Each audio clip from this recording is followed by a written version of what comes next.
on the Total Theater Tony show. One of my oldest friends in the theater, and just friends in general. Wonderful person and a talented person, a good writer and a theater lover and critic. His name is Charlie Gross.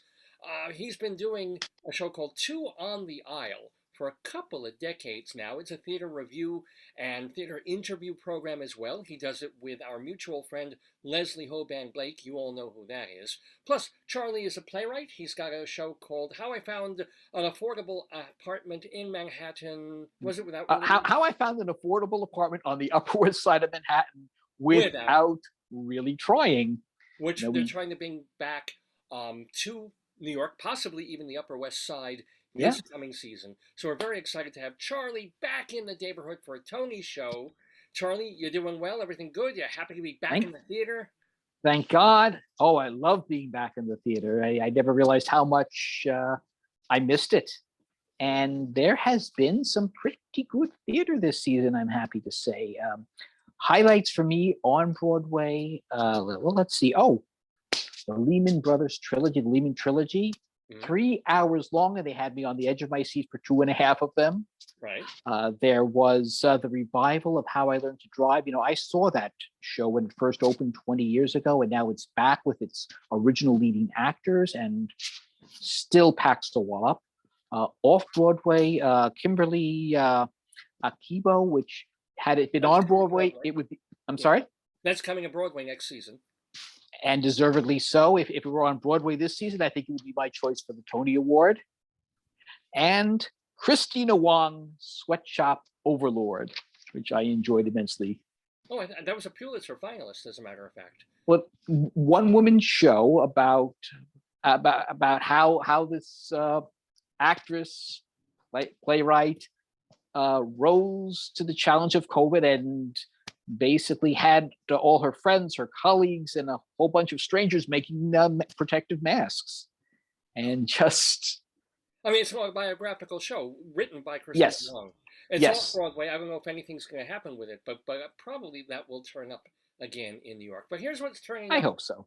For Charlie Gross on our special Tony show, because he has chosen the category of Best Actress in a Musical. Let me read the contenders. You're going to say, of course, whom you think you will win, who you hope will win, also if anybody was left out. So Charlie, these are the folks. Sharon D. Clarke in Caroline or Change, Carmen Cusack in Flying Over Sunset, Sutton Foster, The Music Man, Joaquina Calakungo in Paradise Square, and Mayor Winningham, Girl from the North Country.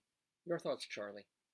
Well, of course, the first thing we have to do is see who was not nominated and determine were they overlooked or were they egregiously overlooked. And that would be in this year, the entire cast of Six, the musical. Some very worthy performances, not one of them nominated. And very strange, Katrina Lenk in Company. Now, this was a highly anticipated show. It's opening one of the last shows that Stephen Sondheim participated in before he died. So you would think that she'd be at the top of everybody's list, but she's not here. So I guess that tells you something. I'm not sure what. Well, my opinion on her performance, I loved her reactions, which is an important part of that role because the character of Bobby is all about his, in this case, her reactions to his/her married friends. But when it came time for her to actually sing or do something, I can say it was lacking. That said, I really enjoyed this production of Company. I enjoyed the direction of it, the kind of Alice in Wonderland take of it.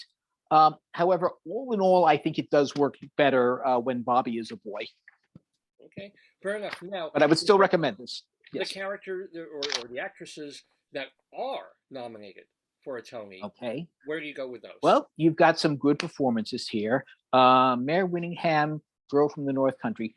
Frankly, I did not like Girl from the North Country. We're miserable, now we're more miserable. Hey, let's sing a Bob Dylan song. And although I did I think the performances were the best part of the show, and certainly hers was one of the best.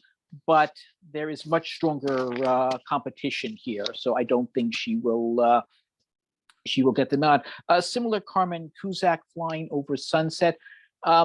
Although I am in the minority about Girl from the North Country, I think most of the critics did enjoy it. I think most of the critics also agree with me on the lukewarm reception for Flying Over Sunset. Did she give a good performance? Yes, but it was not a great show. Sutton Foster, in one of the greatest shows ever, The Music Man. And there is a part of me that would really like to see her win, because of all the nominees, she is the only one who gave a comic performance. And I think comic performances are just so underappreciated when it comes to the awards. And here she really did give a whole new spin on the role. First of all, Marion the Librarian is generally played very wistfully. And certainly her interpretation is very wistful, but there is just a touch of impatience to go along with it. Also, her first line, no. And she has us right there. She's rebuffing Harold Hill's, played by Hugh Jackman's advances. And I have to say, Hugh Jackman, who plays the title role in this show, it took him to the second act for me to kind of warm up to his performance. And all of his numbers, all his big numbers, are in the first act. So I think that tells you something. Yeah, I was not blown about away his by performance. Jackman, but I did like Sutton Foster quite a bit. But don't forget Sharon D. Clarke in Caroline or Change. Oh, we cannot forget Sharon D. Clarke in Caroline or Change. I'll tell you, I saw the original production of Caroline, and I did not like it. I thought Caroline was a horrible character. This revival has really changed my mind. I still have problems with the show, especially the portrayal of the Jewish family that employs Caroline. But Sharon D. Clarke gave such an incredibly powerful performance. I had a major problem with the sound system in that theater, and because I couldn't hear half the lyrics, but I heard every word she belted out. And her 11th hour Roses Turn Like number, wow. So, well, what about Calacongo then? That's Tango, excuse me. Yeah. Yes. Well, she also has an amazing 11 o'clock number. And I think that number is going to get her the Tony Award. Now, I will say, I think Caroline is a much stronger role. And I think Sharon D. Clarke had a arguably stronger performance, but there are two things in Ms. Calacongo's favor. Number one, her show is still running, and a running show is always favored over a show that has closed. Number two, she also, as I mentioned, has an 11 o'clock number, and it is powerful and it is strong. And on the night I was there, when she finished that number, the audience leapt to their feet and they wouldn't stop applauding for 2 minutes. Maybe it seemed like it was more. So, and were you though on your feet with them voluntarily? Were you swept up, or did you watch them and go, "Oh, I should stand too"? I think I have to say it was the latter, but it was an impressive performance of a mediocre number. But the fact that she managed to get that audience to their feet, I've never seen that. And as you mentioned, I've been doing this for a long time. And for that reason, although if it were up to me, I think I would give it to Sharon D. Clarke. But I think Yokiana Calacongo will win this award. Well, if you want to be winners, folks, all you have to do is go to the YouTube channel of Two on the Aisle to watch not just the most recent episodes of Charlie and Leslie Hovan Blake's show, but I mean, you've got them archived from going back almost 3 decades. How many years have you been doing the show? Well, Two on the Aisle? Over 30 years. You could even go back and see David and I's Tony predictions, see if we were right. You could see us reviewing The Little Mermaid on Broadway and all the hate mail that we got. Yes. Oh, Well, there On you go. Welcome for, back. and which was interesting because we both kind of we didn't hate the show, but we didn't rave about it either.